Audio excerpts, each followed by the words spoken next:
Good evening, everyone. I want to call this special meeting of the HERE Commission to order at 6:31 p.m. This is our last meeting of 2021.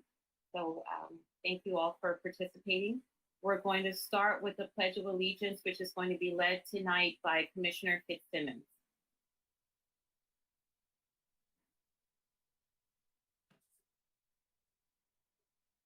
I pledge allegiance to the flag of the United States of America and to the republic for which it stands, one nation, under God, indivisible, with liberty and justice for all.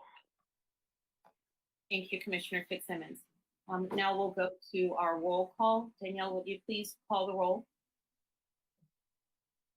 Commissioner Borja? Here. Commissioner Brenhall? Here. Commissioner Fitzsimmons? Here. Commissioner Godo? Here. Commissioner Khan? Present. Vice Chair Herrera? Present. Chair Jennings Nunez? Here. Thank you, Danielle. So now we'll go to approval of our agenda order.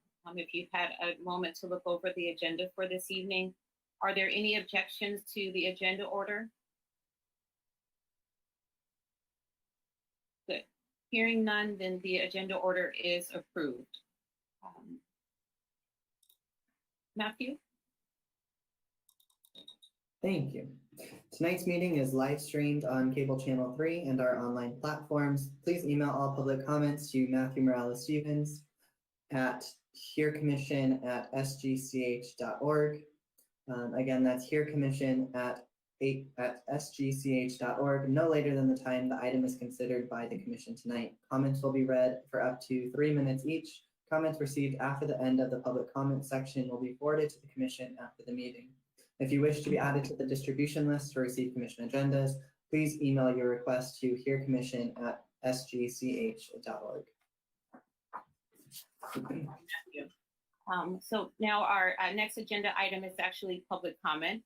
So this is the time set aside for members of the public to address the HERE Commission on items of interest that are not on the agenda, but are within the subject matter jurisdiction of the HERE Commission.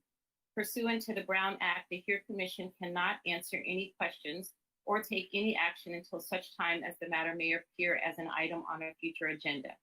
Matthew, do we have any public comment for tonight's meeting? We do not. Thank you.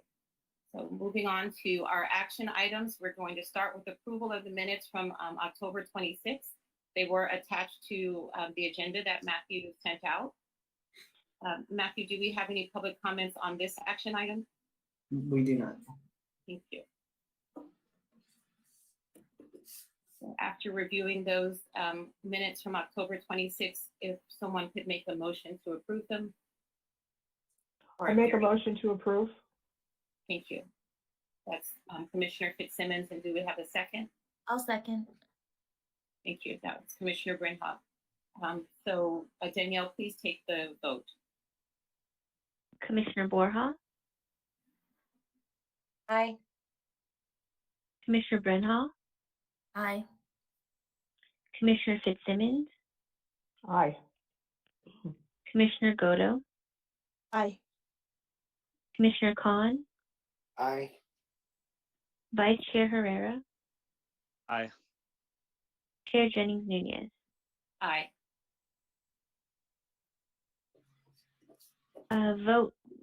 Motion passed by a vote of 7 ayes, 0 nays, and 0 abstentions. Thank you, Danielle.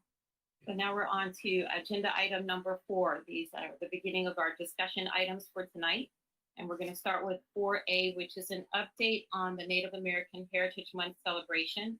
So our staff is going to provide an update on the ways in which the city and its partners have celebrated Native American Heritage Month. And then we're going to allow the commissioners, so that's myself and Commissioner Khan, who have been working on this work plan item, to also provide any updates if we'd like. So I think before we start that, I would like to, this is as part of Native American Heritage Month. So today is November 30th. It is the last official day. Native American Heritage Month, but as we have been reminded with all of these Heritage Months, the hope is that the actual month just kind of whets your interest in looking into other cultures and other beliefs, systems, and so that you will continue to educate yourself and to really try to learn about these cultures. And one of the ways San Gabriel celebrated Native American Heritage Month this year for the first time was to make a proclamation. And this proclamation was read on November 2nd by Mayor Chin-Ho Liao.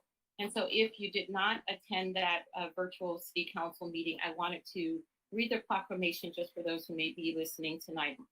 So this is from the city of San Gabriel, a proclamation for Native American Heritage Month. Whereas during Native American Heritage Month, we celebrate the rich tapestry of indigenous peoples of the original ancestral land, indigenous inhabitants of what is now the United States, and have moving stories of tragedy, triumph, and perseverance, which we recognize as inextricably woven into the history of this country.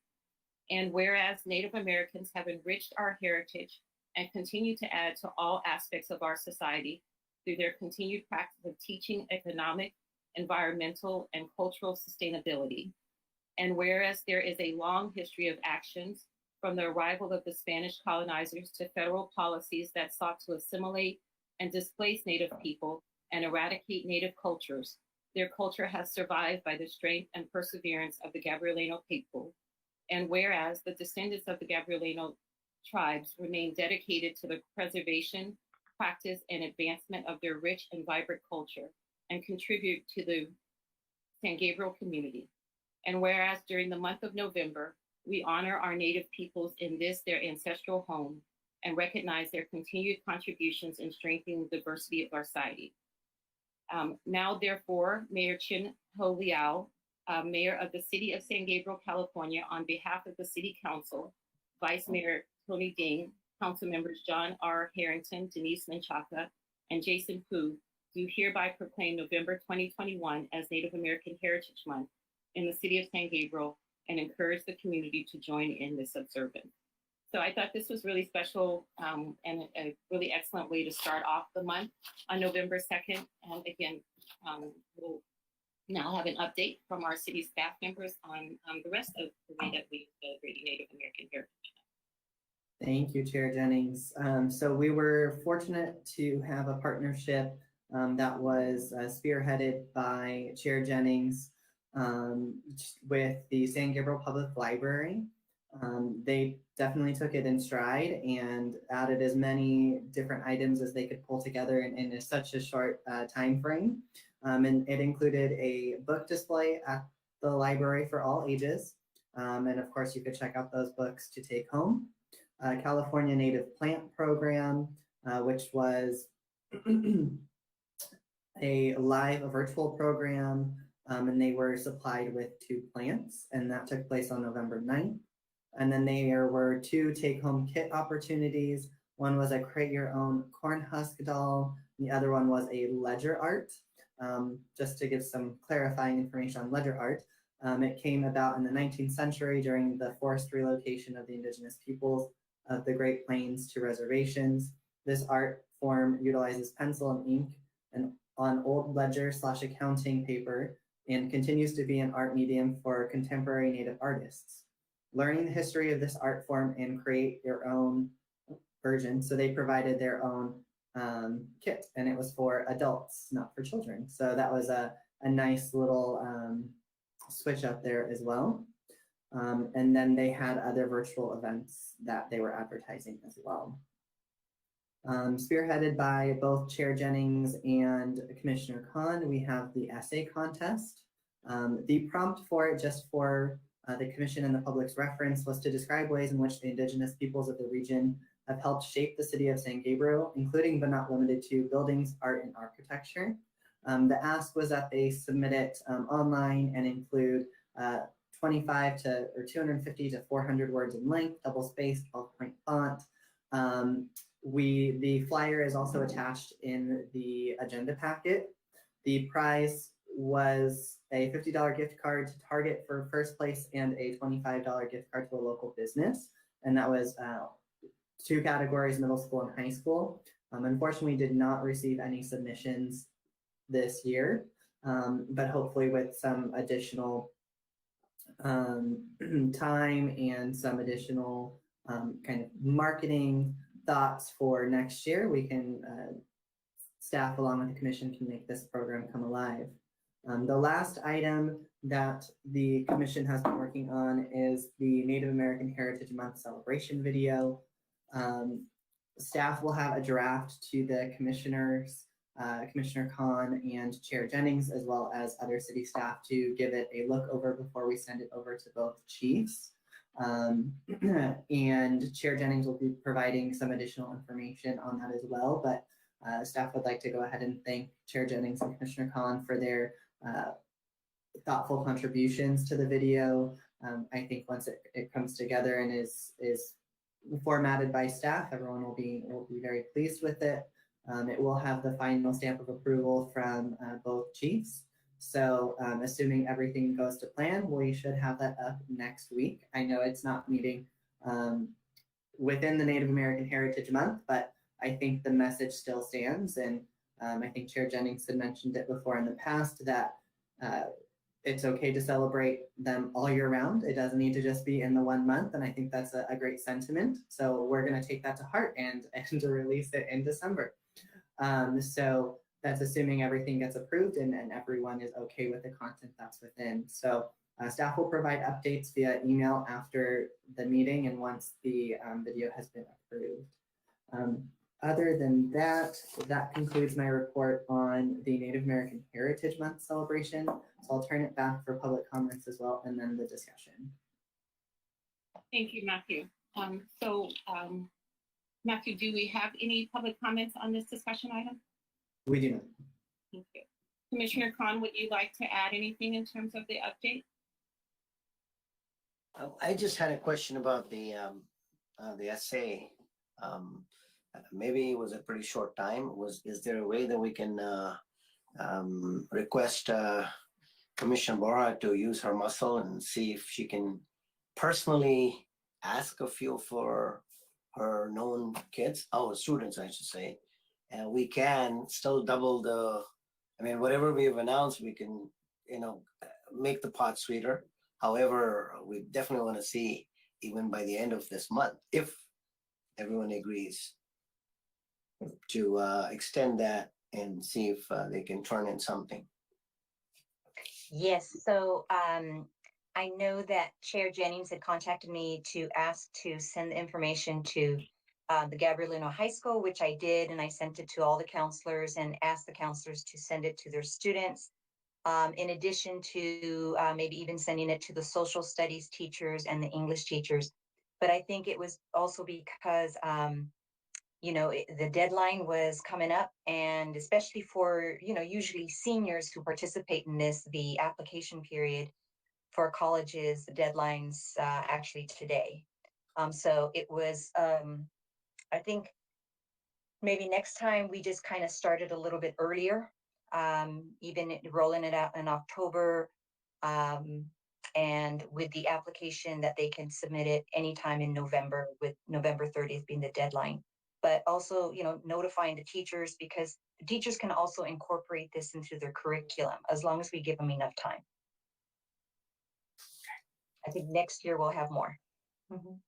Thank you, Commissioner Borja. So yes, Commissioner Borja did reach out, as she said, and that was really excellent. And I also sent it to San Gabriel Mission and to San Gabriel Academy, to their principals to notify their students. I think, as Commissioner Borja said, it's just a very busy time, and to extend it, I don't know if that would be very helpful because we're coming up on winter break and finals. So students are just kind of preoccupied right now. But I think we've put together a really excellent template for next year so that we don't have to start over and we can start things much earlier and promote it. Hopefully we won't be under all these COVID restrictions, and we'll have even better participation. So I would say for this year, I think beyond the video, I think we will wrap up the other items, but that's an excellent idea, Commissioner Khan. I just don't know if the students would be able to participate even with more time. I do want to also thank, and acknowledge Chief Morales and Chief Salas for being such an integral part of this celebration and for their guidance and real support behind it this year. Both of them are participating in the video, and I really expect, hopefully, it will all come together and be approved, and it's going to be really excellent. And I want to acknowledge Kristen and Victoria, maybe Matthew, if you can give us their last names, who are the city staff members who are who've done all the videotaping and they're doing all the editing. I think they're college students and on deadlines as well. So I really appreciate all of their help. Oh, and my last appreciation, Matthew mentioned the San Gabriel Library, and so I do want to acknowledge Martin Delgado, who is our current library manager, and Joanna Ward, who is one of the librarians. I think she's technically the Children's Services librarian, but those are the two who have just been really receptive to this project as well as to the Juneteenth project and made it happen. And I did go by and video and visit the book display. It was really nice. And again, I think next year will be even bigger and even better because we will give them more time. So, but I really thank them for kind of grabbing the reins and going with this. Gotcha. Okay. So if there isn't anything else there, then we'll move on to agenda item B, which is our land acknowledgement statement update. So here again, similar to our last agenda item, the staff is going to provide an update on the progress made toward the development of a citywide land acknowledgement statement. Before we begin the discussion for this item, I'm going to just turn it over to Matthew for an update. And then Commissioner Brinhog, who is the other Peer Commission member on this committee, will have an opportunity also to provide some information. Great. Thank you, Chair Jennings. So the last LAS Advisory Committee meeting was held virtually on November 10th. And prior to that meeting, a list of questions was approved by the committee to ask both Chief Salas and Chief Morales to get a better understanding of how the committee can adequately develop a land acknowledgement statement that represents the indigenous peoples within the city of San Gabriel. So going into that meeting, the questions were prepared, ready, and all set. Chair Lubicic of the Historical Preservation and Cultural Resource Commission led all of the question components. So it was a very formal setup for the kind of question and answer item, but we wanted to make it as fair and equal as possible for both chiefs to be able to provide their information and their input again, so that both of them were equally represented and we could get a holistic picture to create the land acknowledgement statement. All of the information will be taken down by staff, so all of the responses that were provided from the predetermined questions will be taken down and essentially transcribed and provided back to the committee at the next meeting so that the committee can determine next steps, can determine how best to proceed, as well as kind of deciphering any similarities or differences or overlapping themes, if you will, for the land acknowledgement statement. As with the HERE Commission, the Land Acknowledgement Statement Advisory Committee will be taking a break or a recess in December, and then we'll be returning back in January. The date is to be determined, but most likely it will be in early January since we'll have the commission meeting in late January. So once we have more information, we'll be able to go ahead and send that out. But we are looking forward to being able to provide that to the committee members, and hopefully that will keep the ball rolling with the committee. With that, I'll go ahead and turn it back to Chair Jennings. Thank you, Matthew. And we do have a moment just to ask if there are any public comments on this discussion item. There are not. Thank you. Commissioner Brinhog and myself are the two HERE Commission members for this committee, along with two members from the Historical Preservation Commission, as well as Councilman Jason Pooh and Councilwoman Janice Menchaca. So Michelle, or our Council Commissioner Brenhog, would you like to provide any update or any comments? No, I mean, I felt very honored and privileged to be in that meeting last time, to hear the responses from both chiefs. And, you know, I look forward to trying to figure out the best ways to move forward. I feel like, you know, I'm excited for the city to have more of kind of a partnership with the indigenous peoples in this area, and figure out how we can go forward to really actually support them, not just in like a statement, but you know, the things that they need. Thank you. And I think, you know, we have our chairperson is Senya Lubicic, who is the chair for the Historical Preservation Commission, and she is just an incredible resource. She's a professor, and you know, it's all kind of areas that she is very knowledgeable in. So we have a really great lead. And as Commissioner Brenhog said, I look forward to our meeting in January and then bringing more information back to our HEAR Commission meeting in late January. So thank you, Matthew. With that, we'll move on to agenda item C, which is going to be review of our 2021 annual work plan. The commission members are going to review the actions taken toward completing the 2021 annual work plan and determine what still needs to be completed and select those items that will need to be rolled over to our 2022 annual work plan. Matthew's going to provide just a brief introduction to this item, and I will say as introduction to Matthew, to keep in mind that I think our very first meeting was in April. So what's that? We've had 7 meetings. So when you hear all that we have accomplished in just 7 months, I'm really very, very proud of our group and what we have managed to do. So, you know, we'll just keep going. So Matthew, if you would like to give us just an introduction to this item. Sure, of course. Thank you.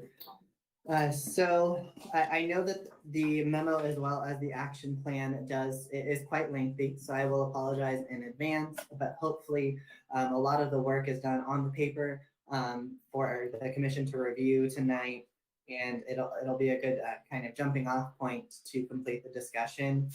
With that said, there are additional items in the packet, including the youth ambassador application, as well as the survey that will either be getting wrapped up tonight or in January.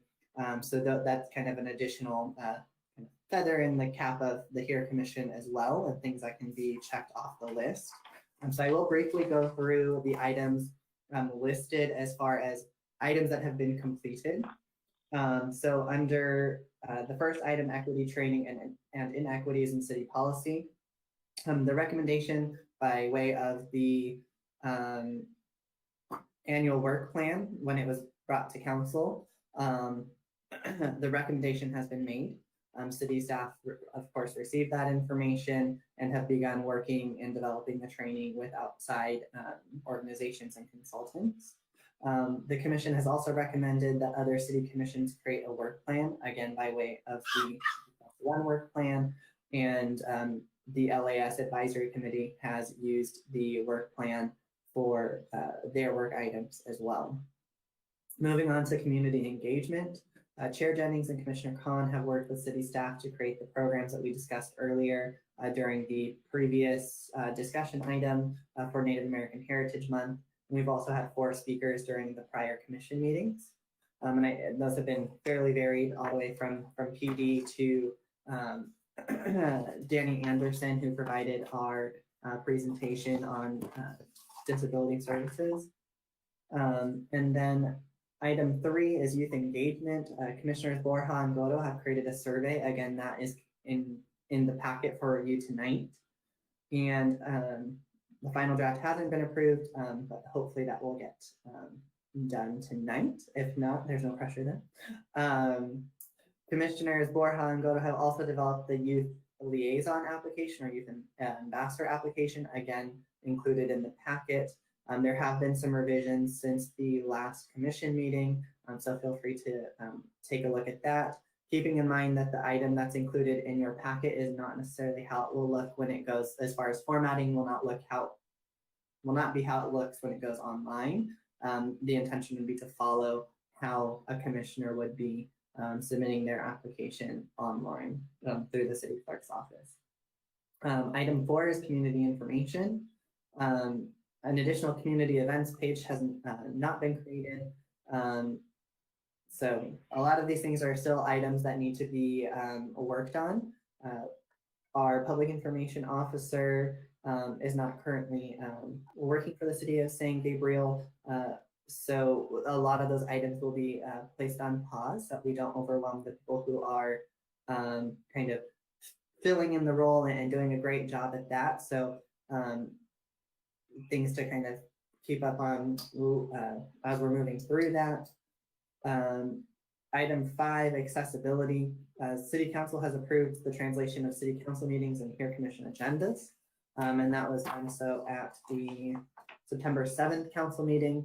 The Here Commission agendas started translations in September. And again, those are translated into Vietnamese, Spanish, and Chinese, and then posted onto the city website. Anyone who subscribes to the Here Commission agendas will receive an update every time an agenda is approved or posted, including the translations.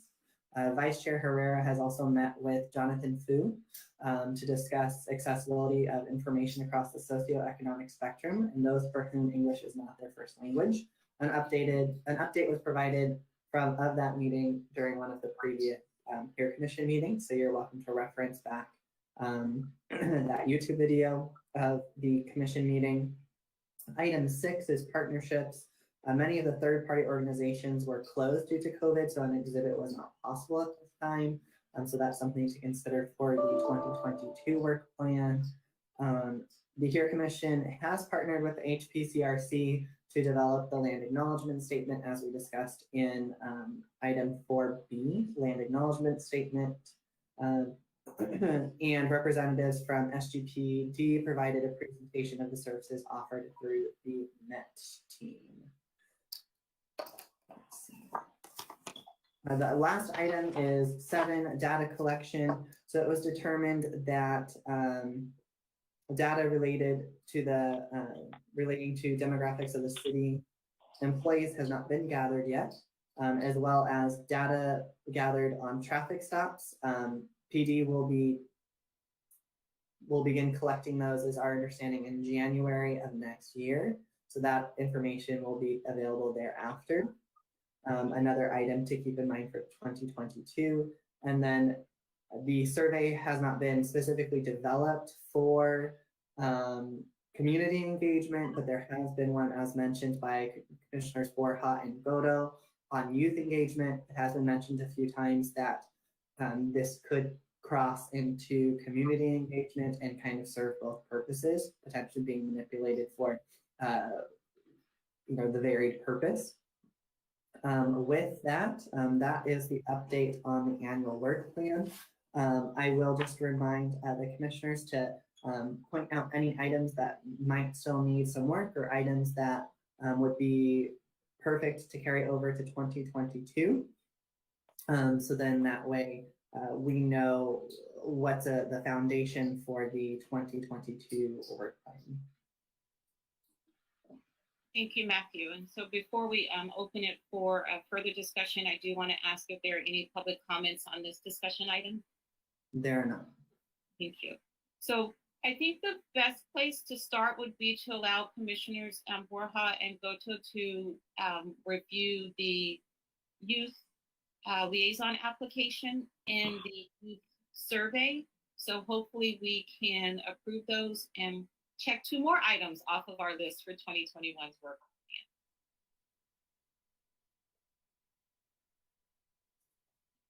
I will leave it to you, Commissioner Borja, if you'd like to start. Okay, so Commissioner Goto did a wonderful job in putting together this youth engagement survey. And I know that we've reviewed it and we've gone through the questions and the opportunities for feedback on this. Hopefully everybody's looked at it as well. And I'm thinking that it's ready for approval. If we want to open up to any discussions or changes on this. We did incorporate the suggestion that Vice Chair Herrera had to include an additional category under the ethnicity, and I think we were hoping to be able to direct people to the previous HERE Commission meetings that are kind of separated out from the other YouTube city activities.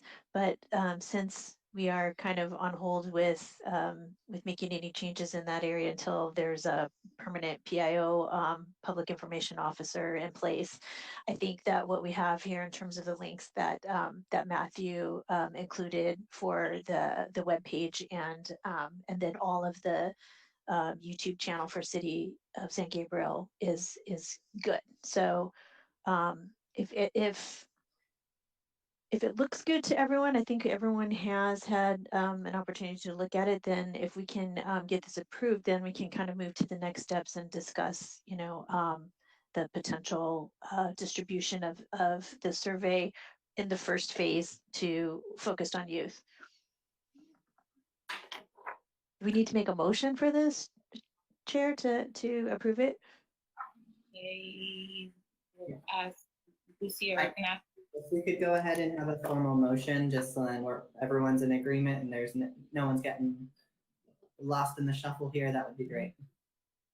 Are there any other comments or recommendations concerning the survey before we take a vote?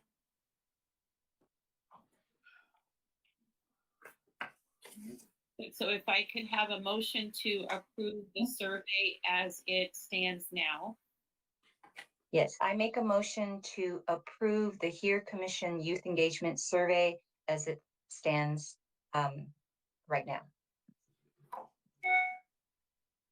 And I'll second. And Commissioner Brett, seconded. Danielle, would you take the vote, please? Commissioner Borja, Aye. Commissioner Brenhall, Aye. Commissioner Fitzsimmons, Aye. Commissioner Godo, Aye. Commissioner Khan, Aye. Vice Chair Herrera,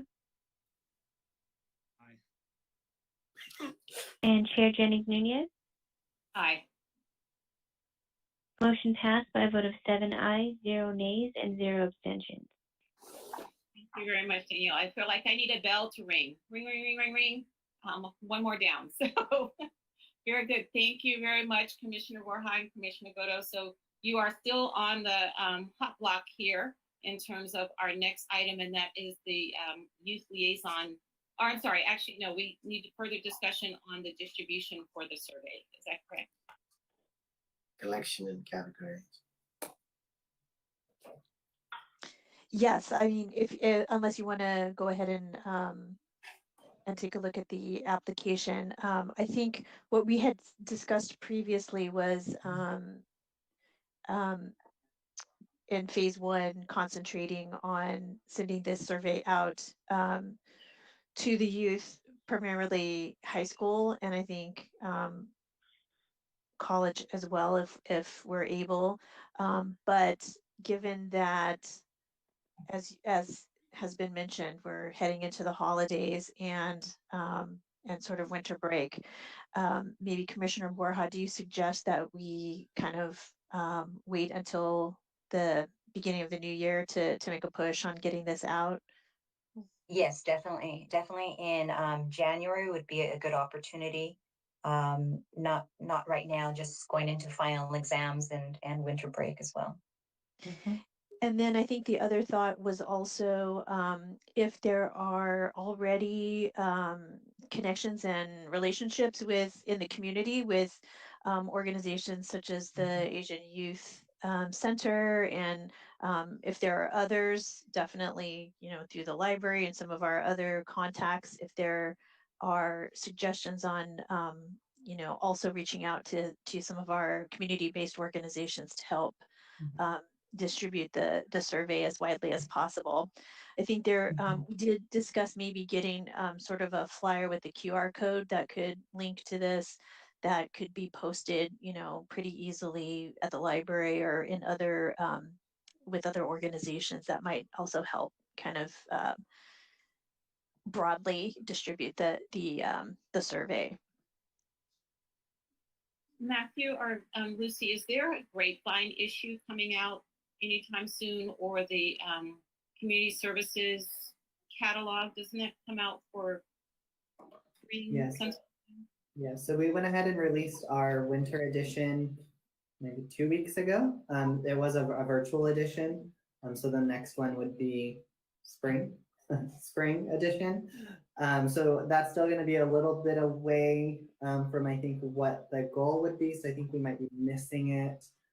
Lucy, I don't know if you have that off the top of your head as to when we would, or Danielle, even maybe March would be the next, late February, early March would be the next release.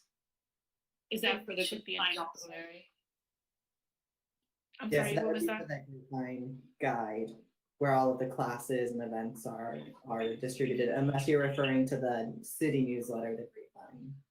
So the city newspaper that usually comes out, what is that one called? Mark may have some, so that one's called the Grapevine. I know they're all the Grapevine. We have the Grapevine Press for our seniors, so it's definitely a confusing topic, but that is a quarterly item. The paper that comes out that usually has like a couple of pages in it. If we could include a little ad and a QR code in that, I thought that usually came out, I don't know, sometime around the end of the year. Sometimes it has the information for the Santa rides in it, so I thought it would come out soon. Unfortunately, this year it won't, with the PIO not being in the seat now. It'll probably be January or February at this point when it comes out, so maybe too late for what you're trying to do. I don't know if we've set a deadline for this collection, so I don't see why we can't collect things into March, so certainly if there are going to be good opportunities to get the information out through city, marketing that's coming out in January or February, I think we can wait for those and then collect data until March at least.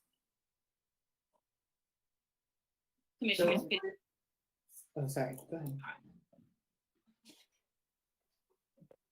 Hello.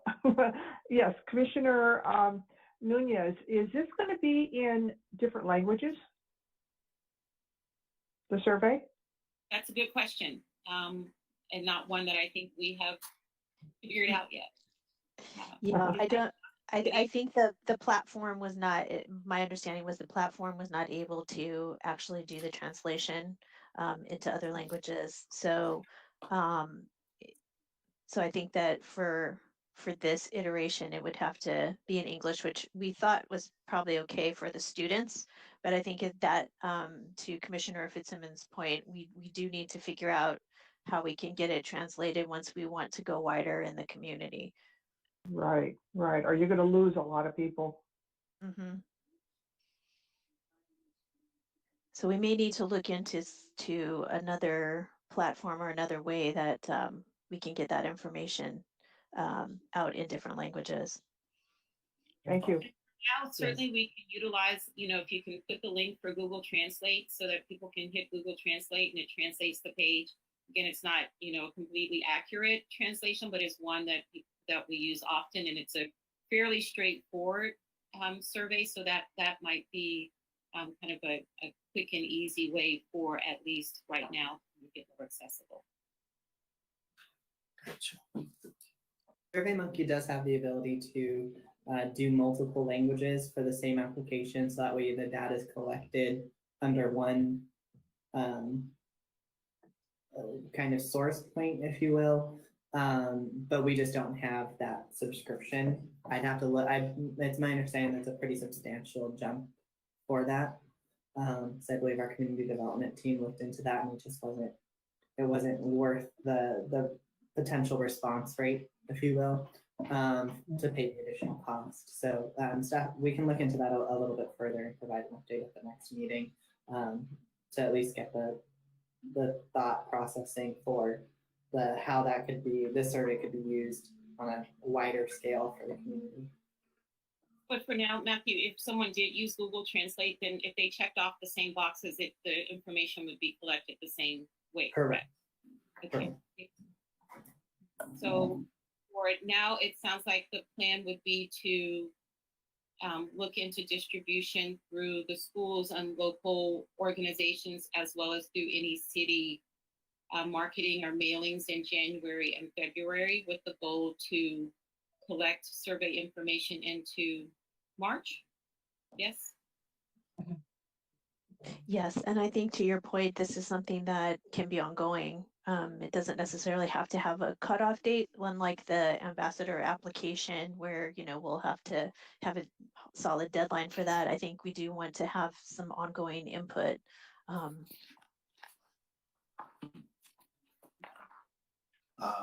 Couple of things. One is that I noticed that now that the motion's passed, but I noticed that we're sending this to youth. However, the age group is 75 plus. That's just one observation.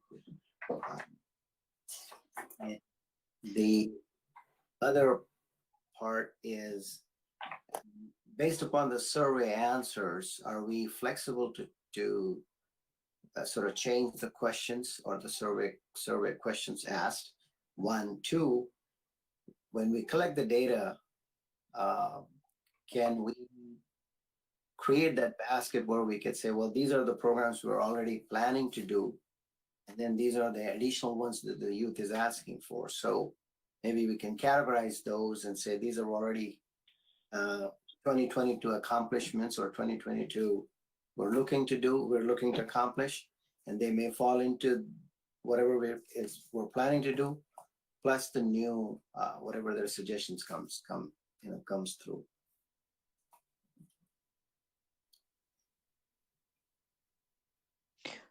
So you're correct. We did discuss whether or not we should prepare this to potentially go out beyond just our youth survey. So we did add additional age categories so that if we go wider with the same survey, we can kind of compile the data together. And I'm not sure. So are you saying once we get some of the feedback from the youth to change the survey to incorporate what they are interested in, or? Exactly. When I looked at the survey, first to me, for a youth, that sounded like little sort of I think when I read more and more, it sounded like they may be able to answer without a whole lot of thinking. But at the same time, I feel that they may have, especially when you have given them the description of writing, they may ask for other things too. So are we flexible while we're doing the survey? We don't want to, so the date we've kept is open. While we're doing that, can we flex it? Can we sort of change the survey if the questions are more specific or more different than what we're asking them for? That's one. And again, if the questionnaire is going to go specifically to youth, is that justified to have the 75 plus age in there? That's not. Well, we have a number of categories on ages. So I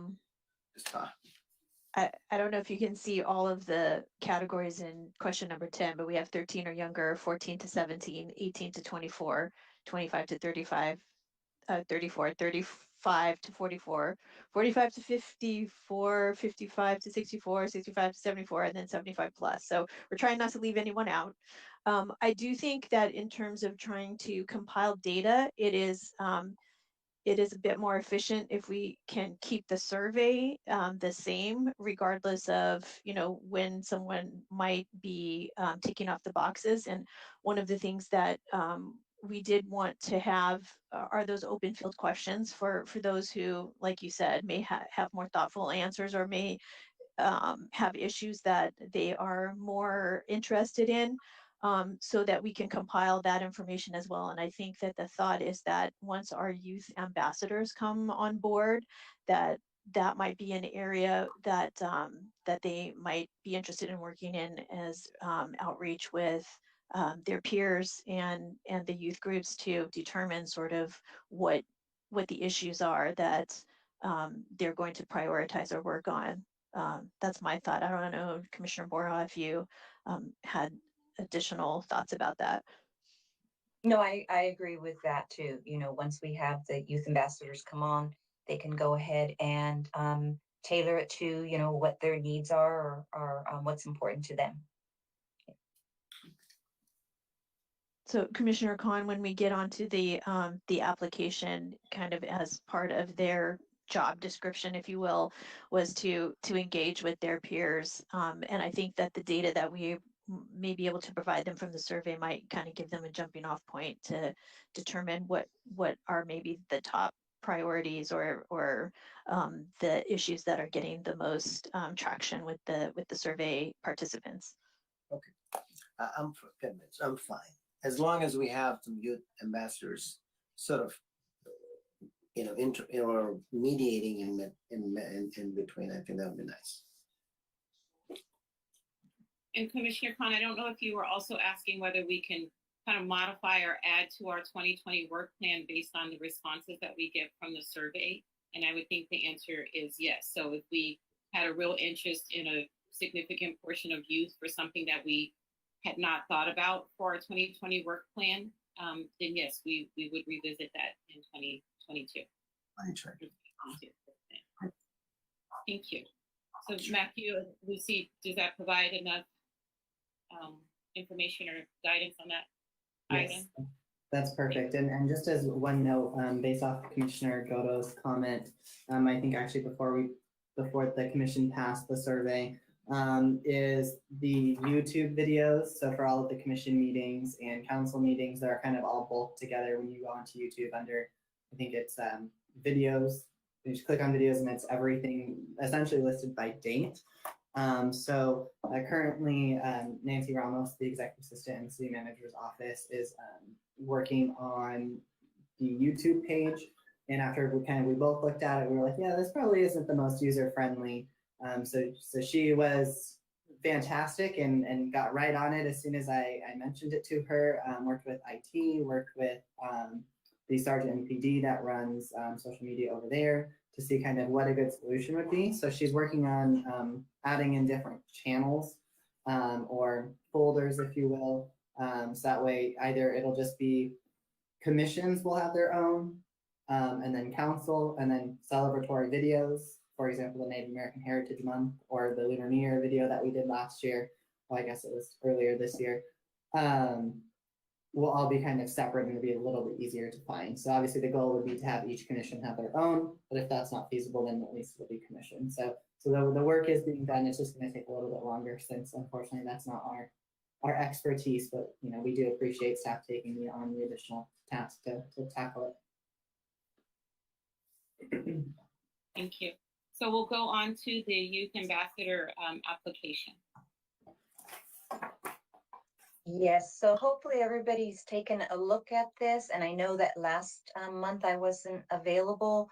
I overheard the conversation that there was some changes to it, so I'm hoping that everybody was okay. They made the changes, and maybe this is going to be the final draft for the application, but we can still look through it if you have any questions about this. I do want to give credit.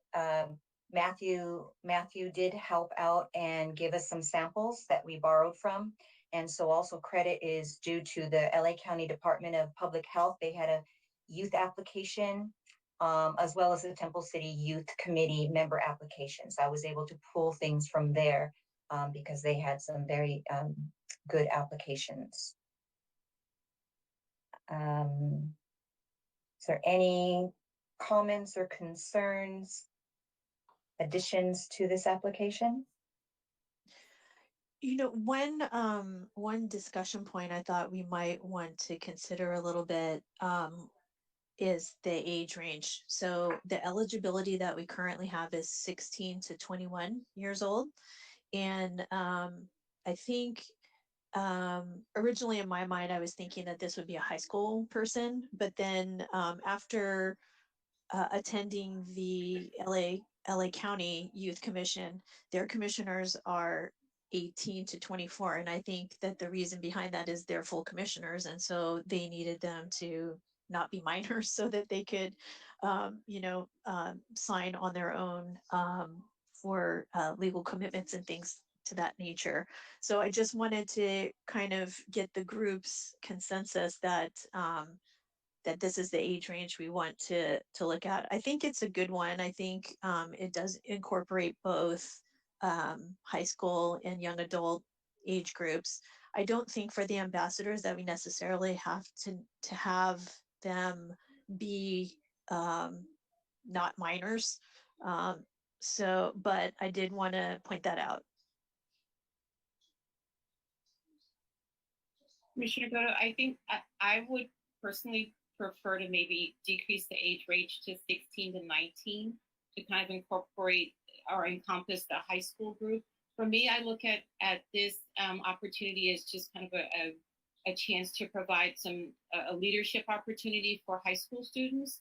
And I think in terms of our reach for marketing and promotion, it's going to mostly be to local high schools and youth organizations that have that age range in it.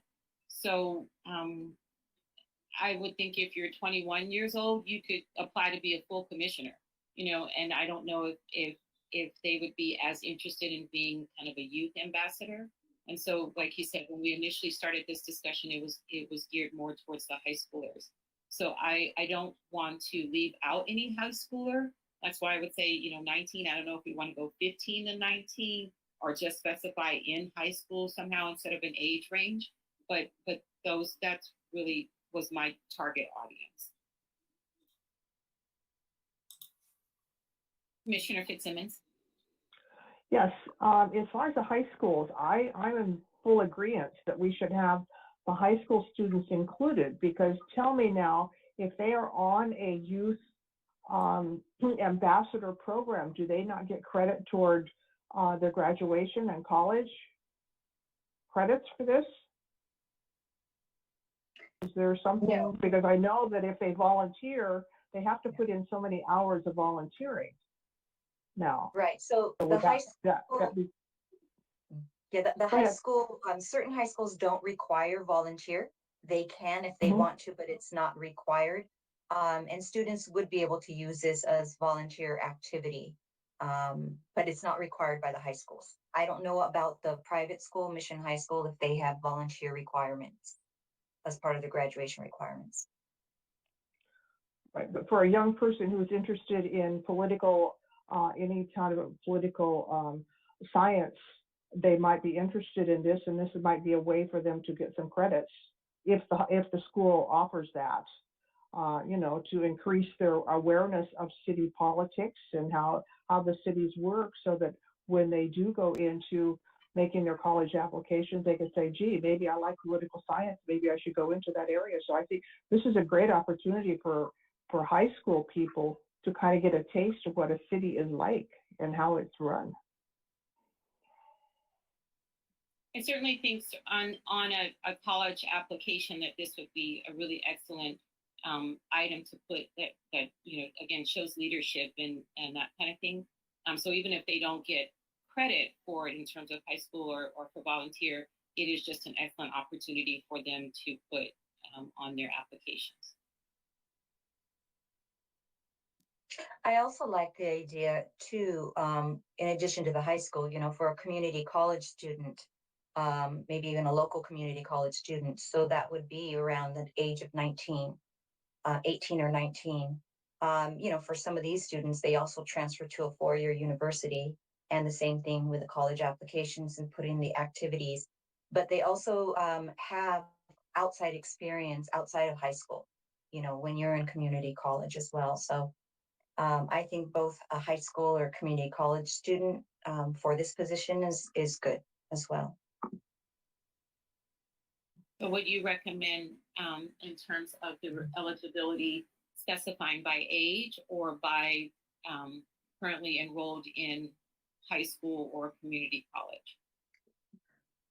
I would say by age, because if you say enrolled in community college, you can have someone who is going to be, much older.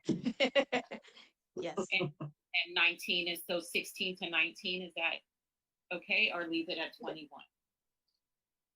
No, I think 21 is too old. Yeah, to your point, they could be a regular commissioner. So I do support the 16 to 19. I don't know if anyone else has a thought. I agree also. Okay, we can make that change. And then I have another question, and this may be for the staff. At the bottom, in terms of equity, I like that we put the question about equipment. If we have someone who does not have access to that equipment, are we able to provide them with a tablet or Chromebook? Commissioner Borja, if they have a school device, are they able to use those devices for something like this? Yes, they are.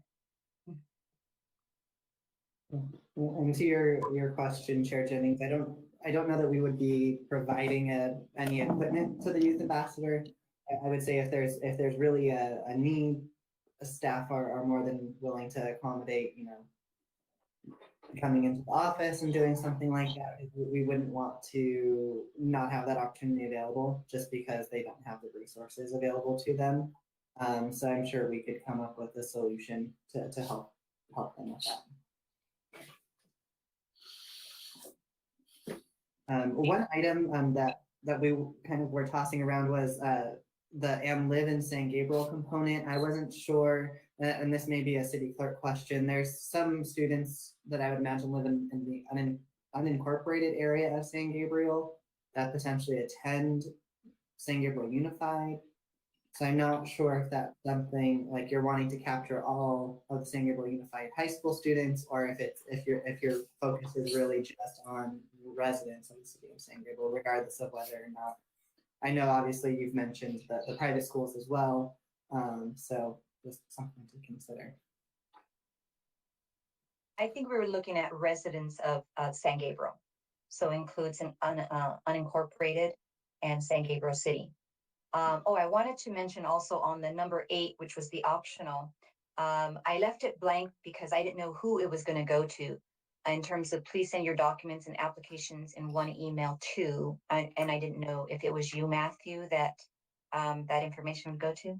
Yes, so if it is via email, it will go directly to me, but we'll need to touch base with the city clerk's office next week to see if it will go directly through them first for vetting and then get passed on to the commission for review and interview, just as like the commissioner application would get passed to city clerk and then city council. So, but we can clarify that and then get back to you.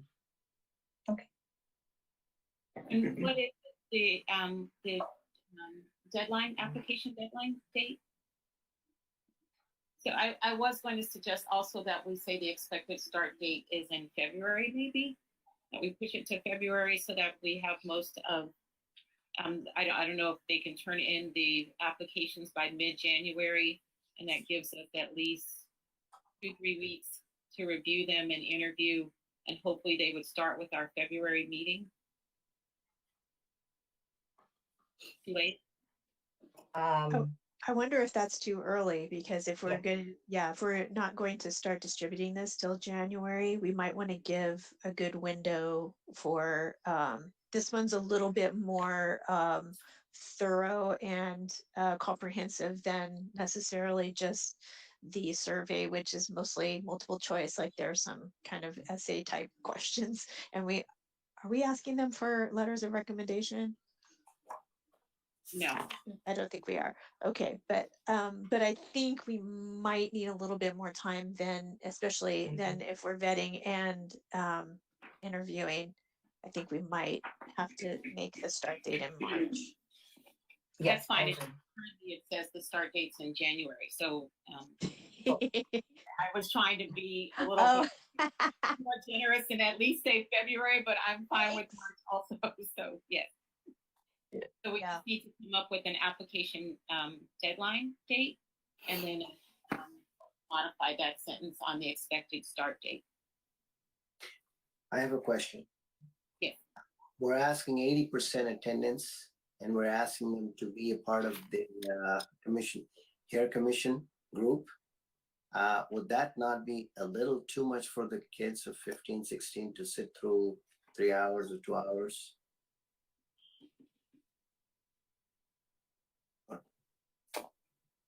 The 80% is part of the HERE Commission, our meetings as well, So right? now, They don't have they don't have a separate meeting. They don't have separate meetings in addition to our meetings. So the 80% is basically attending all our meetings. If we have 10 meetings, right, that they attend at least 8. There could be, reasons where they can't attend others. Yeah. so they won't be working with the peers in any other way, except in with us. Is that how? If they they're may, if they're tasked with something, they may be helping out with surveys or an event, or putting together a booth about the HERE Commission, those things like that. That would be in addition to what the 6% is, or Yeah, the 80% is basically attending the meetings. gotcha.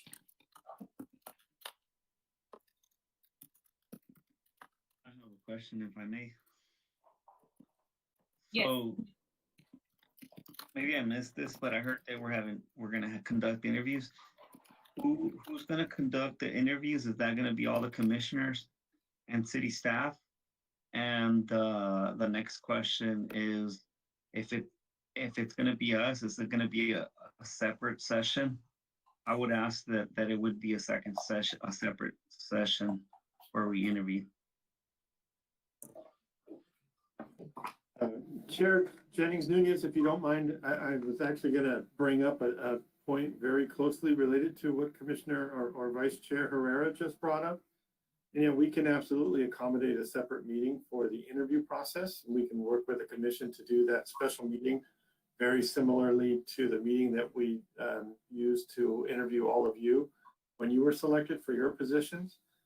But along those lines, in the application under selection process, it indicates that the applications will remain confidential. I don't believe that that's going to be the case. I believe that this will all be public information. We would redact the address and cell phone number and date of birth and all of that sensitive information to protect the youth.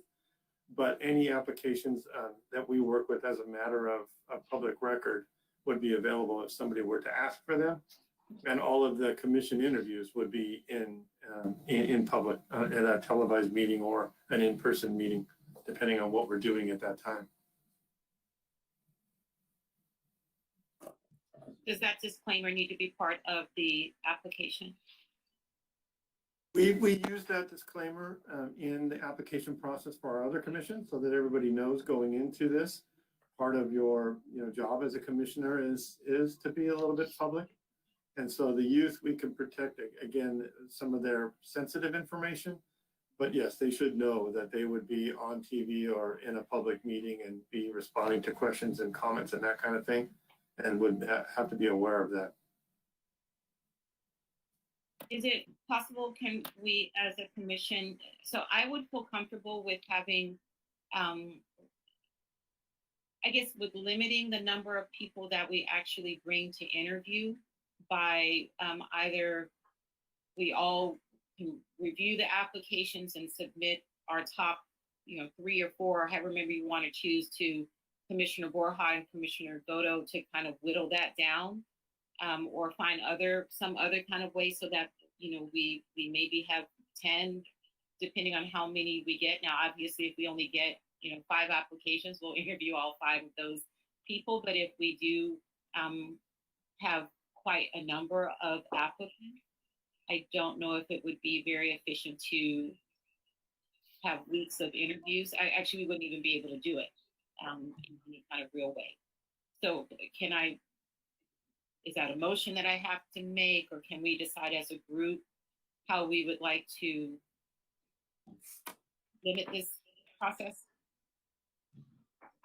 In my opinion, I think the commission can decide what is most appropriate and what, I would say with youth, it's going to be a different ballgame than it is with adult commissioners. As far as their responses during a live meeting, a lot of the youth are going to be nervous as it is, and then in such a formal platform with 12 different faces staring at you, that can be a little bit overwhelming. So I guess to answer your question, the format can be in whatever the commission decides. I think ultimately, since this is a fairly new thing for our city, I would like to bring this back to the city attorney's office to review before anything really official happens, just to be sure that there's nothing that we're missing on here and that it's abiding by everything. Commissioner Fitzsimmons. Being that you're going to be interviewing young people that are underage, is a parent going to have to be there? Parent or guardian? I think those are the kinds of questions that Matthew will review with the city attorney. Right, because that may be in the interview process if they're under, and the city attorney feels it deemable, there may have to be a parent sitting there listening to the interview. Could we also add to the questions that we're asking whether or not this has to be a public interview, because they are not full commissioners. So they are only ambassadors, and they could potentially be minors. So if there's a way for us not to do this publicly, I think that would probably be best for the youth involved. And I agree with Chair Jennings Nunez that we should probably decide amongst ourselves kind of what the cut is going to be in terms of the number of candidates that we want to bring in for an interview, because I hesitate to have them go through, if we're only going to select 2, I wouldn't want to, interview 20 people and have to, tell 18 people no. So that kind of is a little bit dependent on, like the chair mentioned, how many applications we actually receive. But I would like to kind of come to an agreement of, sort of what the range maybe of number of candidates that we would want to bring in for an interview before selecting the final 2. So I would say maybe so a couple of things. I think if we all are part of the interview process, I think that's considered a meeting and it would have to be public. So at some point, if we as a commission are interviewing these applicants, then we're having a commission meeting. So we can talk about that after Matthew gets some information from the city attorney. For tonight, I think if we can at least decide on an application deadline, that probably would be the best thing, because once we do that and we can still continue to discuss, this is going to definitely be moved on to our 2022 work plan. But if we can at least kind of choose a deadline for tonight for the application and approve the application, those would be the 2 biggest things to move us forward for now. So in terms of a suggestion for an application deadline? If I may, I think we should push it. I want to do it as soon as possible, right? I would like that, but we got to give room for this idea to have traction, right? It's going to take a lot of planning, which we're doing. I think March, I think February, I think it's going to be. I would like it January or February, but as people get through the school and we get the word out, and maybe we can, I don't know, work with a public affirmation or whoever it is that we need to work with, so that we can promote it and get the word out through the grapevine. I don't know how long that's going to take. So I think March would be a feasible date.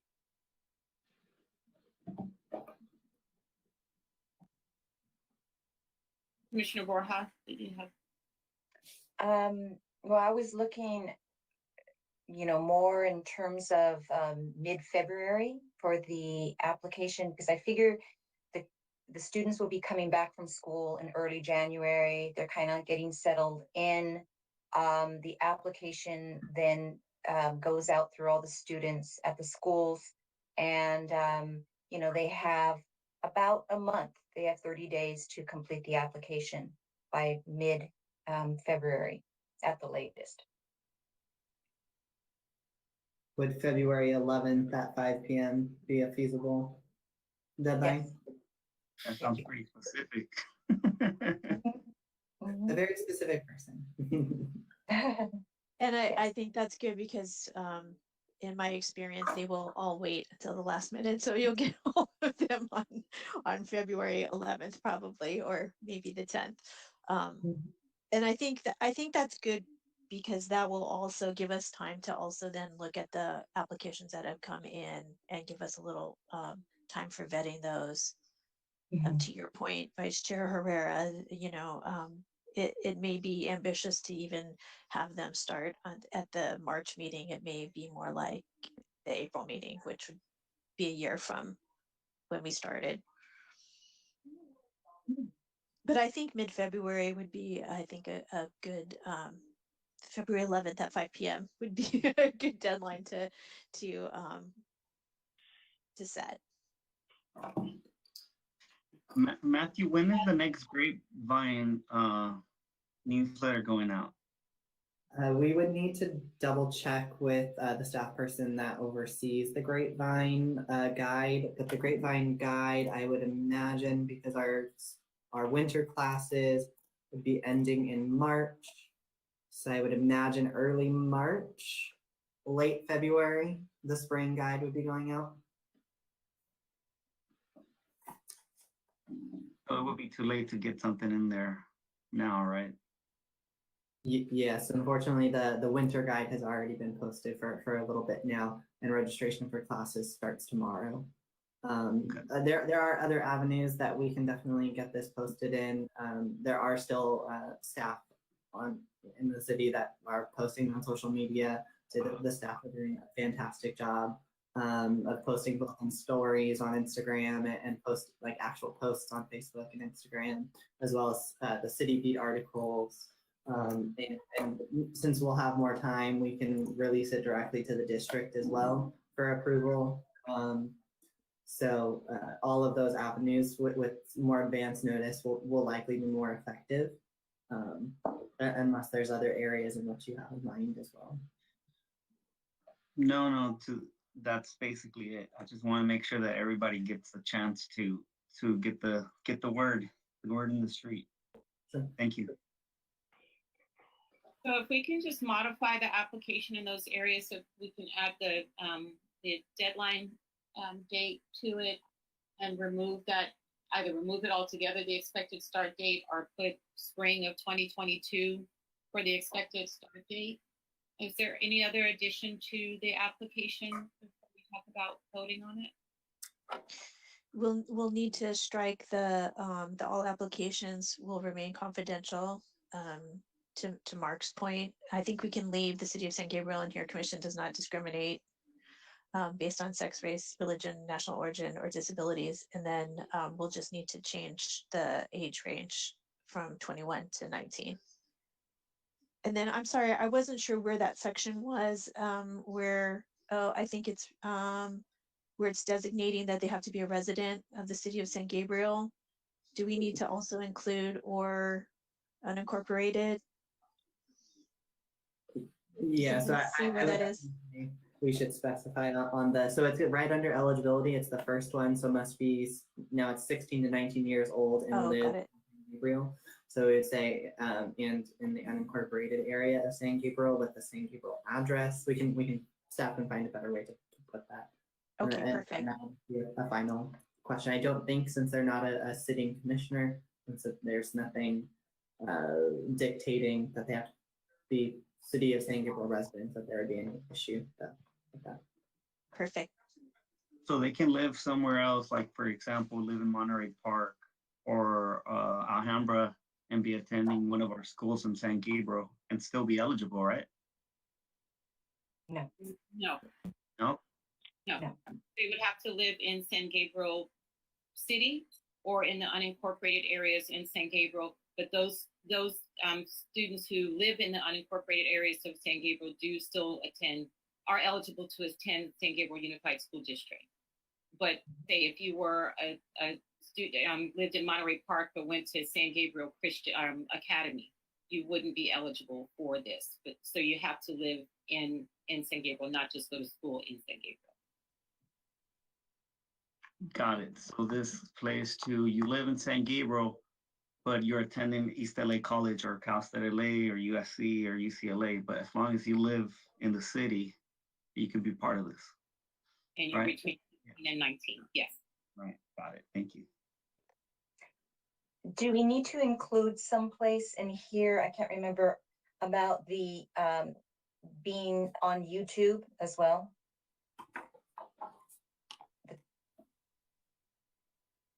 That they will, Is comfortable with it, we can take that last under selection process, that last bullet point where we're removing all applications will remain confidential. So there's items that are kind of universal in both the job postings, I believe, and in the application for commission that the city doesn't discriminate.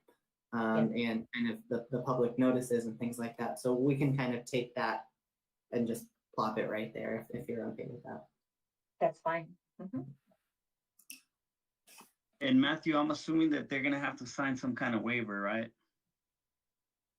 A waiver for, Because they're underage and they're gonna be speaking or being broadcasted. I don't believe so, but we can definitely follow up with that ties in well with our question to the city attorney of, does a parent need to be present?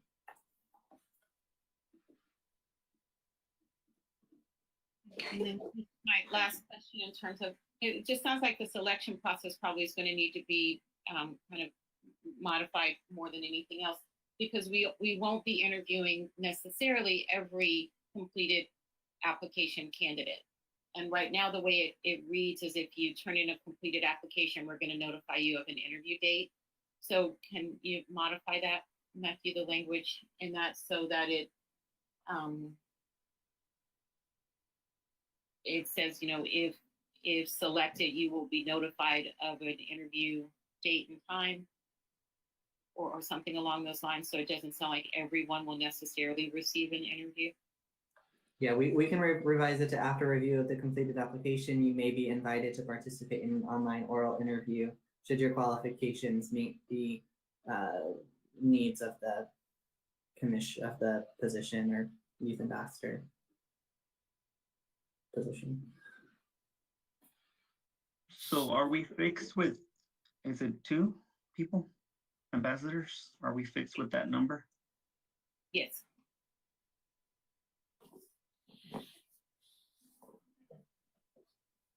Any other changes or suggestions? And the interview can be online or in person, right? It just depends on where we are at that point, or will it 100% be online? It'd be virtual.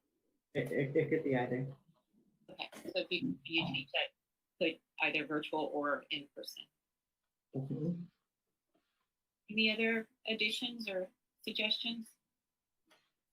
So I don't know if we're at this stage yet, but so let's just say they go through the interview process and we select the 2 individuals.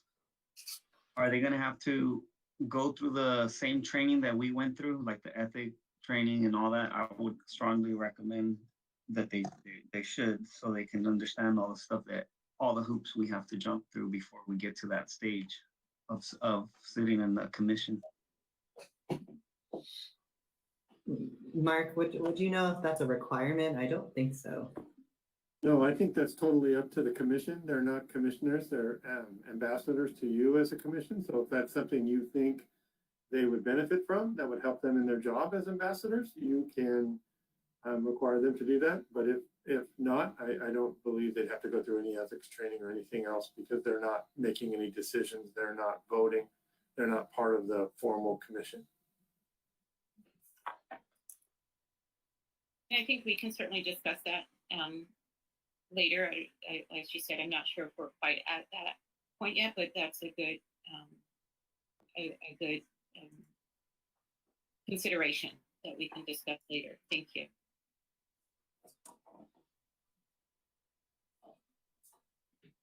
So if there aren't any other additions or comments, I think the application looks excellent. I'm hoping that we get a lot of really wonderful candidates. And so we just need a motion to approve it. Matthew, do you need to read back those changes, or how does this work in terms of the motion? I'm comfortable with the motion moving forward, just stating with the noted modifications that have been stated during the meeting. If the commission would like me to read them back, I'd be happy to do so. Commissioner Borja, this is kind of your thing. So would you like to know what changes, or are you comfortable? Trustee. I'm comfortable. I think we reviewed them. Yes. So if I could have a motion for approval. I'll motion for approval of the HERE Youth Ambassador application with the amendments that we discussed at this meeting. I second. Any further discussion? Danielle, would you take the vote? Commissioner Borja, Aye. Commissioner Brenha, Aye. Commissioner Fitzsimmons, Aye. Commissioner Godo, Aye. Commissioner Khan, Aye. Vice Chair Herrera, Aye. Chair Jennings Nunez. Aye. Motion passed by a vote of 7 ayes, 0 nays, and 0 abstentions. Thank you. That was a really good discussion. So we're not quite done yet with agenda item C, because we now need to decide which items that are part of our 2021 work plan should move forward onto our 2022 work plan, which will hopefully do a lot for us to accomplish agenda item D. So I think the way that would be best to do this is utilizing Matthew's work plan. There are commissioners kind of assigned to each area, maybe. I don't know if that's a good way to do it, or just to go commissioner by commissioner. Any suggestions? I'm sorry.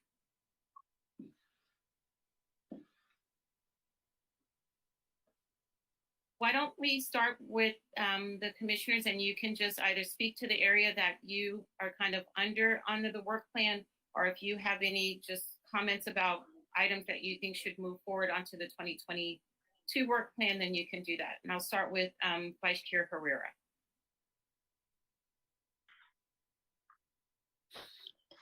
I would like to recommend that we add to the 2021 work plan a video about the HERE Commission with all of us, being in the video, and even if we get to that point where we have the ambassador speaking about the program as well, and also city staff in the video, like a small little video that can help us to get the word out, so people can know what we're doing and see what we're about.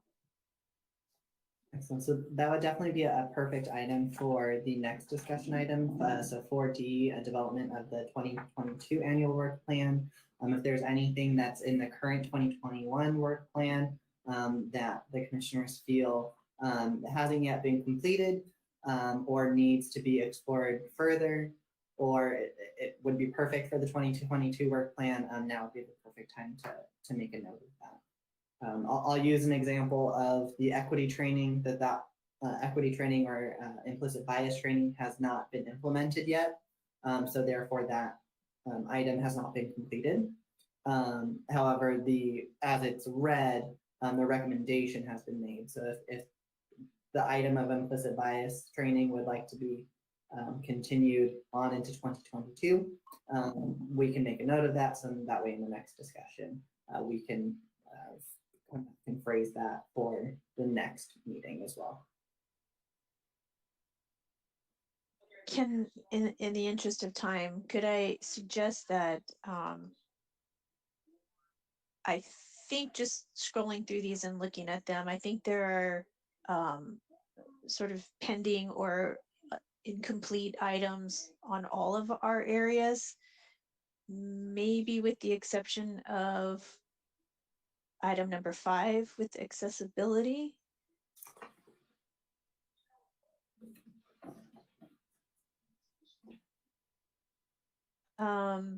Is that true? Has everything been completed with item 5? Yes, that is, as it reads, all of the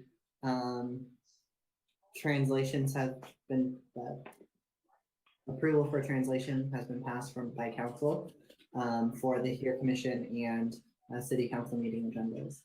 So the recommendation was received and an action was taken by council. So I would say that's completed. Okay, that's what I thought. So I would my thought is that all of the other items would continue on for 2022, since there are open items that we're working on, and I think all of them are really important to continue.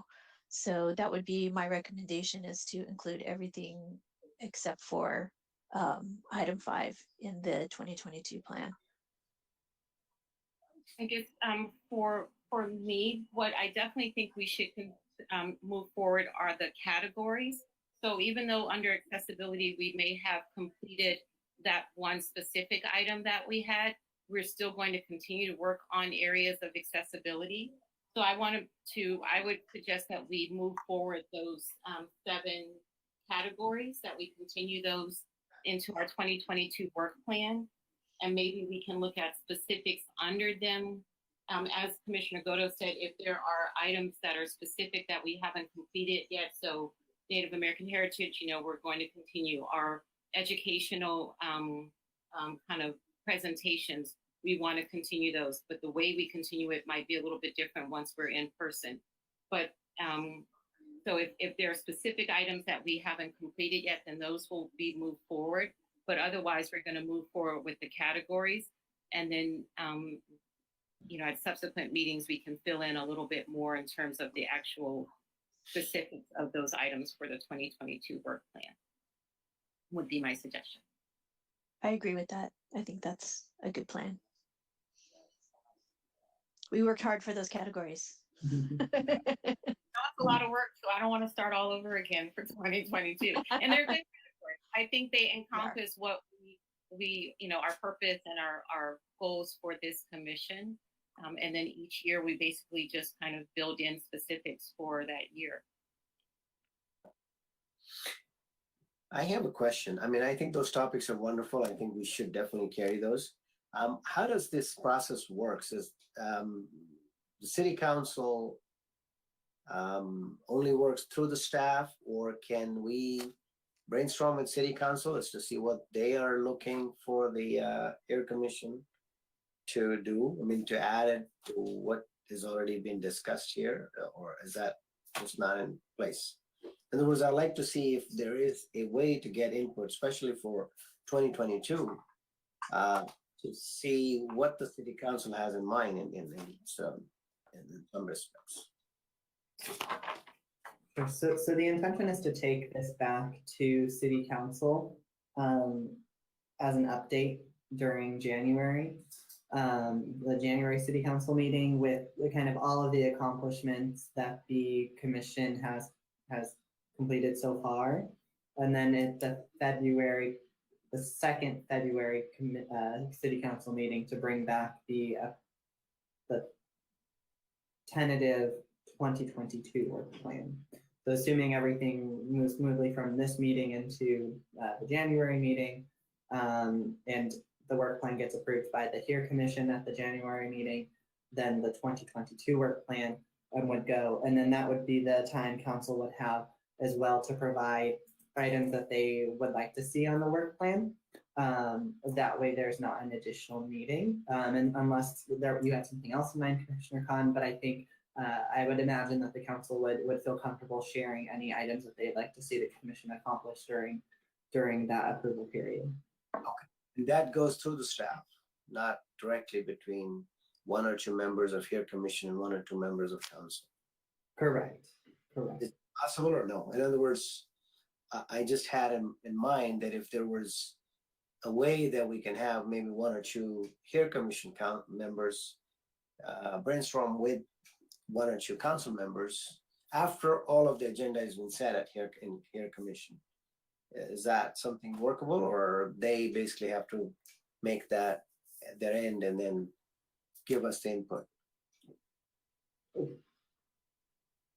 I'd be happy to jump in on that. The Hair Commission certainly could, choose to have a couple of members represent the Hair Commission on a discussion with the council, but we don't have direction from the council to have two council members be the representative to the Hair Commission. So as Matthew said, probably the best approach is to put together the draft work plan that you all want to do as the Hair Commission. And as you all know, our council is not shy about adding items that they would want to see. And on that February meeting, they would certainly be able to add items if they felt necessary. Okay. If you'd like to get feedback a little sooner than that, we can certainly in the January meeting where we're bringing the summary of the 2021 goals, we can have the city council ask a question on that meeting of anything they want to focus on, so that when we bring it back in February, maybe it's a little bit further vetted out. But my guess is that the council has been happy with the work that's been going on and probably doesn't have anything, they're pent up to try and have you all do. But we can facilitate that. Okay, that's good. Thank you.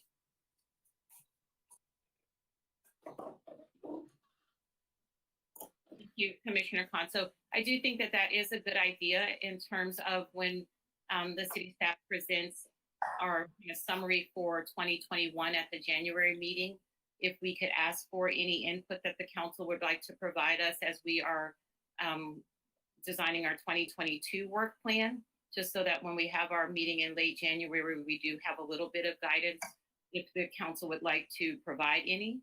But they did establish this commission as a advisory body to them as opposed to the other way around. So I think they have given us that responsibility and are willing to, kind of let us take a stab at it first. So, but if in January you could just pose that question to them, if they see any direction they would like the Hair Commission to go into for 2022, we'll have that information when we meet in late January as we work out the rest of the work plan. Perfect. Definitely. So Matthew, is that enough for you to go on for item C? That's perfect. Thank you. So we will move to D, which is development of the 2022 annual work plan, which I think we have gone a long way into just by completing agenda item C. At this point, I don't think unless people want to discuss it further, I don't think that we need to develop the 2022 work plan in any more depth than we have decided at this point, which is moving forward those categories from 2021, those items that haven't been completed, and then waiting for that presentation at the January meeting to direct us at our January meeting and how to develop the 2022 work plan. I'm sorry, before we go on into any further discussion, Matthew, is there any public comment on this item? There is none. Okay, thank you. Is there any other input from the commissioners in terms of, does anyone have any specific items that they were thinking of to add to the 2022 work plan that you want to make sure that we have on it? Yes, Commissioner Fitzsimmons. Yes, the only thing that I would add under the partnerships, we have already met with the Met team, but I would like to expand that into the new year and meet with them and hopefully bring in the public and have more of a roundtable discussion with the Met team and the public as far as their questions with what they're doing and what's going on in the schools and what have you. So even though we have already provided that, I definitely want to put that on the agenda for 2022. Thank you. Any other specific programs, projects, events that anyone would like to put right now for the 2020 or suggest for the 2022 annual work plan? Commissioner Godo? Sorry, I was trying to get off mute. It's not very specific, but and I think it'll fall probably within one of the categories that we already have. But given the outcomes of COP26, I was thinking that it might be worthwhile for us to talk about a potential environmental justice focus for one of the areas, and it's probably under community engagement, but I don't really have anything specific in mind at this point, but I just wanted to mention it as potentially a discussion for our January meeting. Thank you. As a follow-up, I have one more thought.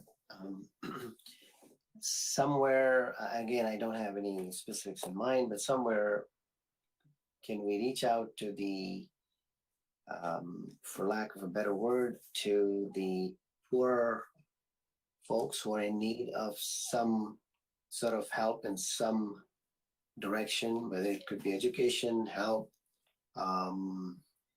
or something of that nature that we could reach out to deserving people in the city. I don't know exactly what would that entail, but I just thought maybe we have an outreach to other, to museums and other places. Maybe there is another outreach to the folks in need. I could be providing, sort of finding out what resources we can provide to help the for the poorer students, or to the families, or to, in various ways. There is just thought, but I don't have any specifics at this point. So maybe Commissioner Khan, that's a good thought. We have another month and a half or so to flesh it out even more, and Matthew can just add that to suggestions for our 2022 work plan. Thank you. Commissioner Borja or Commissioner Brenhan? Oh no, I just wanted a little bit to, I think, touch on what Commissioner Khan was saying as well. As did we have a discussion about having somebody from 211 speak at one of our meetings? Is that still kind of in the works? Sorry, I just dropped something. Yeah, so we can definitely look at them for the January 2022 meeting. Yeah, I was thinking kind of along the same lines, more just of like how to connect people to the right resources. That's a service that 211 does in the county, but something like more in the city, and that goes along with just like information, like where information is, and also, that might be a service, that we can talk about and think about as like care coordination or something within the city, and helping people receive the care that they need and the services that they need.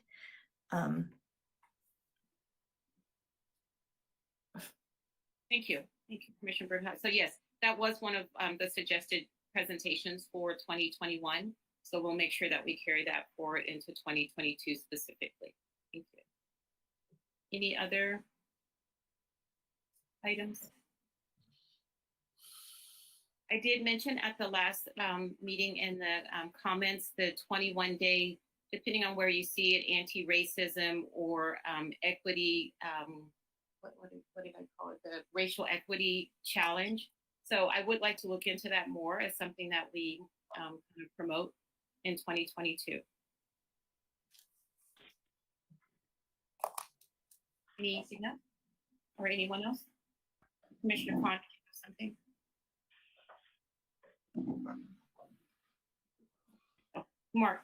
Mark, yes. Thank you, Chair Jennings. I just wanted to clarify something for the minutes that Commissioner Goto said. I thought I heard you say Prop 26, but did you say COP 26, like the climate action? I'm not so Proposition sorry. 26? Yes, I'm throwing around acronyms. I did say COP 26, which is the global climate summit that just happened. So apologies. No apologies necessary. I just didn't want to have us take you down a road of a proposition that passed in 2010 that deals with like Prop 13 stuff, if that's not at all what you want to talk about. I'm happy to go there if you'd like to. That's why we have you on the call, Mark, because you said Prop 26 and I just went with it. I thought you knew more than the rest of us. That sounds good, Prop 26. So, okay. Thank you for clarifying that. Okay. Anything else? I think those are a number of things to work on. And just keep in mind, this is not the last discussion of 2022 annual work plan. This is just to start to get a general idea. So please, in the next month before the next meeting, if you have an idea and you can kind of flesh it out a little bit more in terms of specifics, then our next meeting in January and February will be where we will continue this discussion. Gotcha. So if there aren't any other items in terms of agenda item D, then we'll move on to commission reports. And I'll just give everybody a time since this is our last meeting, and we'll kind of go alphabetical. So Commissioner Borja. At this time, I don't have any reports to give. Thank you. Commissioner Brinhoff. I also do not have any reports. Commissioner Fitzsimmons. I don't have any reports, but I just want to wish everybody a very happy holiday and a happy new year. Well, thank you. And Commissioner Borja and Commissioner Brinhog are shaking their heads too. They also want to wish everybody the same. Commissioner Godo. I have a couple. I attended a 1-hour virtual bystander intervention training that was sponsored by the Asian Americans Advancing Justice and Holla Back organizations. And it was designed to give participants tools to intervene effectively when witnessing acts of harassment and discrimination without compromising your safety. It teaches the 5 Ds of de-escalation, which are distract, delegate, document, delay, and direct. And it discusses the spectrum of disrespect that people are experiencing, from microaggressions to violence. And I would highly encourage all of our commissioners and any members of the public to take this training. It's virtual on Zoom. It's interactive through polling questions and the chat function. You don't have to go on camera. And it's being offered in language in Cantonese, Mandarin, and Vietnamese in addition to English. And if there are groups that you're involved with that would like to sponsor training for all of your group members, there's no cost to do so. You can contact AAAJ to coordinate. And on their website, they do also have additional resources like a digital safety guide, a PSA video, and support for managing online harassment. So if you'd like to learn more or sign up for a training session, they're being offered in all languages the week of December 6th. You can go to the website advancingjustice-la.org. And when you go to the main page, there'll be a pop-up on the lower right corner for the bystander intervention trainings. And I can send the link also to Matthew to send out to the commissioners in case anyone is interested. The first English language training that's upcoming is on December 6th from 1 to 2 p.m.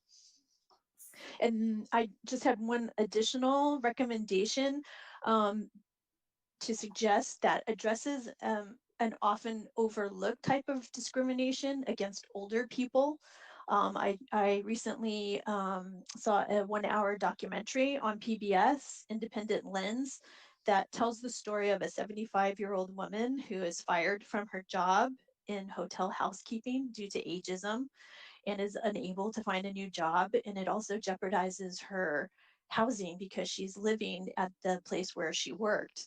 So her journalist son he encourages her to make a list of all the things she was never able to do over the last 50 years as she worked to raise 2 biracial children as a single parent.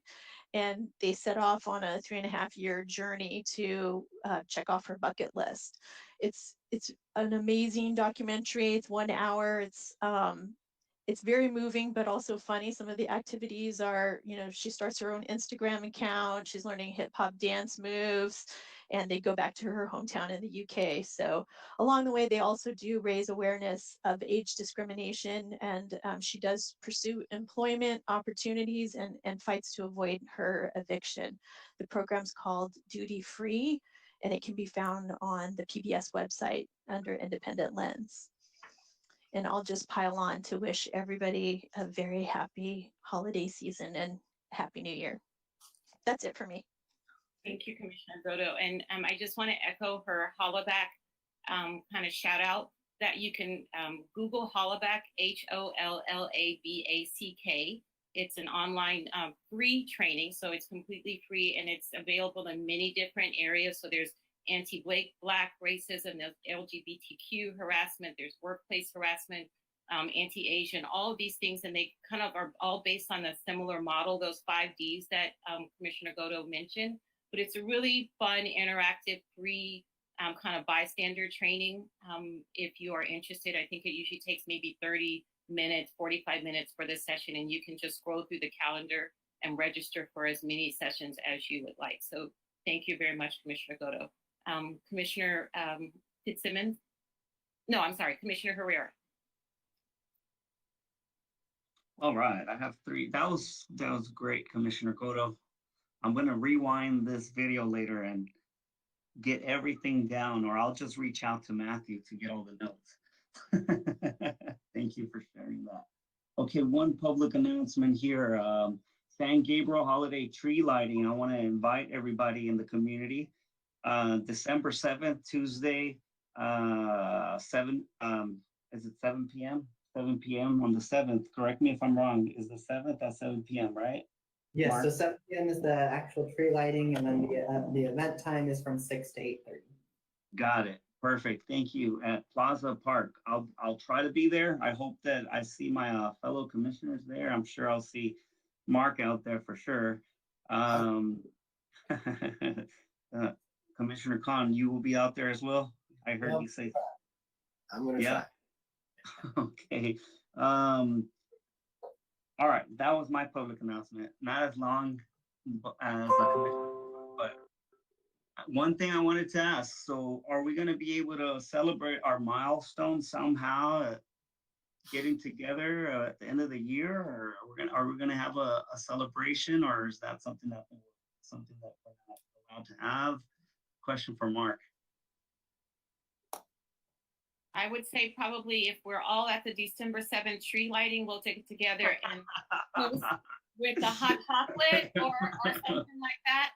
I for one would say the holidays are already on us, and it is tight to put in any other event. But as in the tree lighting, it's going to be a really wonderful celebration. So maybe if you're going to be there, RSVP to Matthew, and we'll find a spot under the tree to meet at a certain time, and at least be able to see each other in person before the end of the year. Hopefully everybody can make it. Thank you, Chair Jenny Nunez. And the last thing I wanted to tell the public out there, that if you guys are not putting in public comments, then I feel we're not doing our job. I'm sorry to say this, but I want to hear public comments. I want you guys, or the public, to put in your public comments, because this is what we're here for. We're here to serve you. So please put in public comments, even if it's in Mandarin or Cantonese or whichever language, in Spanish. Just put it in there. We'll find somebody to translate it for you. Okay. I really want to hear public comments. Every single meeting, we don't have a public comment. I hear other city council meetings, and I hear public comments all the time, but not. Chair Nunez is smiling. I hear all the time on public comments, so she knows what I'm talking about. Yes, So, I know. yes, Be careful what you wish for is all I will say. So, but yes, we would love to hear from our public. Exactly. Yes, exactly. So I will be happy the day that we hear a public comment, negative, positive. We want to hear some kind of some input, because this is what we're here for. We're here for you, the public. So please, thank you for the opportunity to serve you. Have a happy holidays. I know we have one last meeting, right? In between these crazy, no, we don't. Is this it? Oh, okay. I was ready to go next month. All right. Okay, good. Good and bad at the same time. But like Chair Ninian says, it's a busy time. I know everybody's busy. So I just want to wish everybody happy holidays out there. Whatever you guys celebrate, celebrate it responsibly. Make sure that you're taking care of your loved ones, checking in with your loved ones. You never know when is the last time you're going to see somebody. So please learn to forgive and move on. Especially with the new COVID variant that's happening right now, it sounds very, very serious. So please,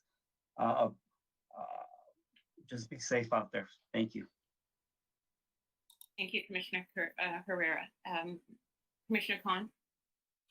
So there is we are participating in a program organized by the Women's Foundation of San Gabriel on December 11th.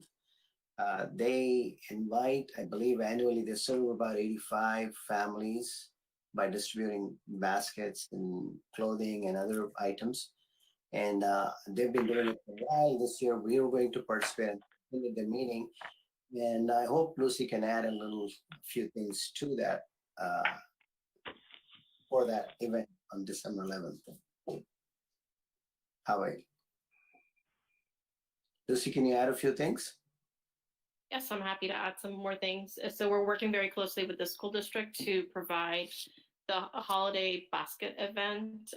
We are targeting for about 80 families who are in need. So they will be getting some dry food items, toys for their kids. So all the families will be given an opportunity to reach out to us and give us kind of how many kids they have and what age they are and what gender, so that we can try and pick out some of the toys based on their age.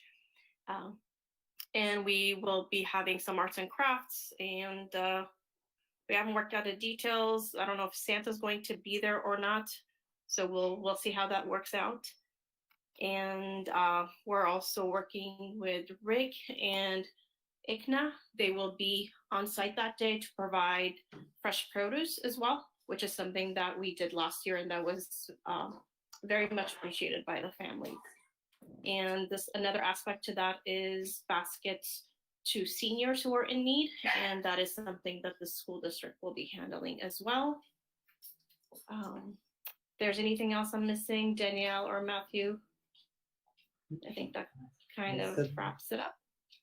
The senior baskets are handled predominantly by the Women's Foundation as well, and there's essentially a sub branch, if you will, and that will be operated not in the drive-through fashion, so essentially a secondary event on the same day, and they're typically very, very organized and very successful with it.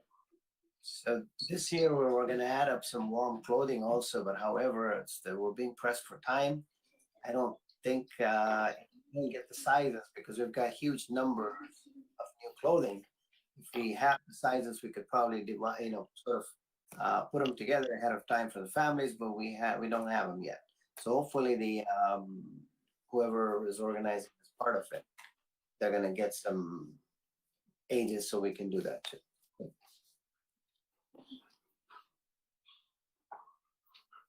Thank you, Commissioner Khan. So I get to go last, so I will just say again, happy holidays as everyone else did.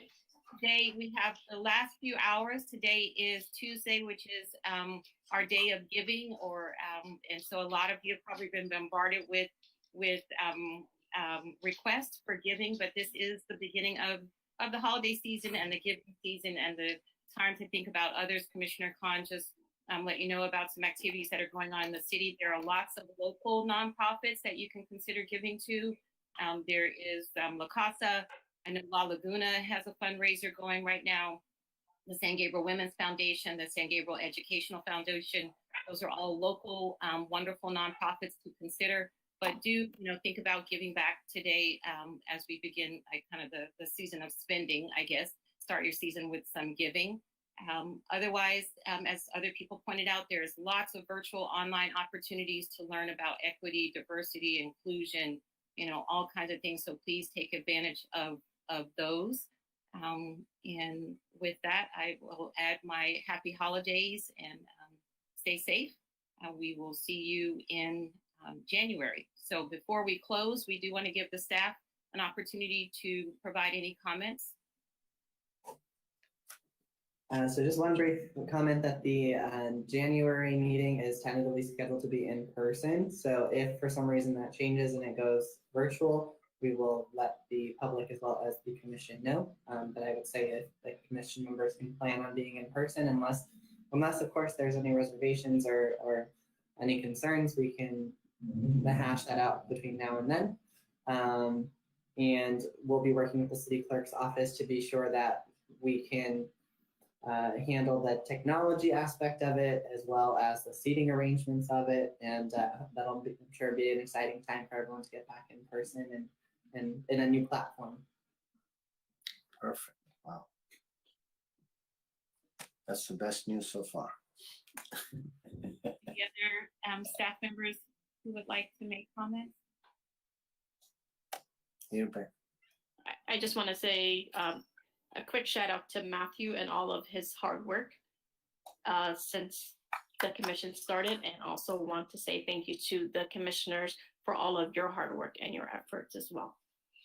And happy holidays.